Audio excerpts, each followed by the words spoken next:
एक विमान ने आसमान में 30 मिनट तक बिना कंट्रोल के जिंदा रहकर वो कर दिखाया, जो एविएशन इतिहास का सबसे बड़ा चमत्कार बन गया। लेकिन फिर भी मौत उसका पीछा न छोड़ सकी। 12 अगस्त 1985 टोक्यो से ओसाका जा रही जापान एयरलाइंस फ्लाइट 123 एक बोइंग 740 SR अपने सामान्य रूट पर थी। विमान ने टेक ऑफ लिया और सब कुछ सामान्य लग रहा था, लेकिन टेक ऑफ के केवल 12 मिनट बाद एक तेज धमाके की आवाज सुनाई दी। यह धमाका विमान के पिछले हिस्से में स्थित प्रेशर बल्कहेड के फटने की वजह से हुआ था, वो हिस्सा जो केबिन प्रेशर को कंट्रोल करता है। इस धमाके के साथ ही विमान का टेल फिन यानी पीछे का ऊर्ध्वाधर पंख टूट गया और साथ ही विमान के सभी हाइड्रोलिक सिस्टम भी पूरी तरह फेल हो गए। बोइंग 754 में 4 अलग अलग हाइड्रोलिक सिस्टम होते हैं, लेकिन इस हादसे में सभी क्षतिग्रस्त हो गए, जिससे विमान का नियंत्रण पूरी तरह से खत्म हो गया। विमान में 524 लोग सवार थे। जब किसी विमान के सारे हाइड्रोलिक कंट्रोल फेल हो जाएं, तो पायलट के पास उसे उड़ाने या दिशा बदलने का कोई साधन नहीं बचता। लेकिन कैप्टन मसामी टकाहामा और फर्स्ट ऑफिसर युताका सासाकी ने हार नहीं मानी। उन्होंने इंजन थ्रस्ट का इस्तेमाल करके विमान की दिशा और ऊंचाई पर कुछ हद तक नियंत्रण बनाने की कोशिश की।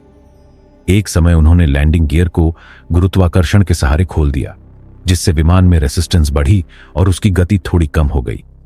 यह एक आखिरी कोशिश थी, किसी भी तरह विमान को काबू में लाने की। टोक्यो एयर ट्रैफिक कंट्रोल लगातार उनसे संपर्क में था, लेकिन किसी को यह समझ नहीं आ रहा था कि विमान का पिछला हिस्सा लगभग पूरी तरह से उड़ चुका है। विमान हवा में ऐसे लड़खड़ा रहा था जैसे कोई घायल पक्षी, कभी ऊपर, कभी नीचे, कभी दाएं, कभी बाएं।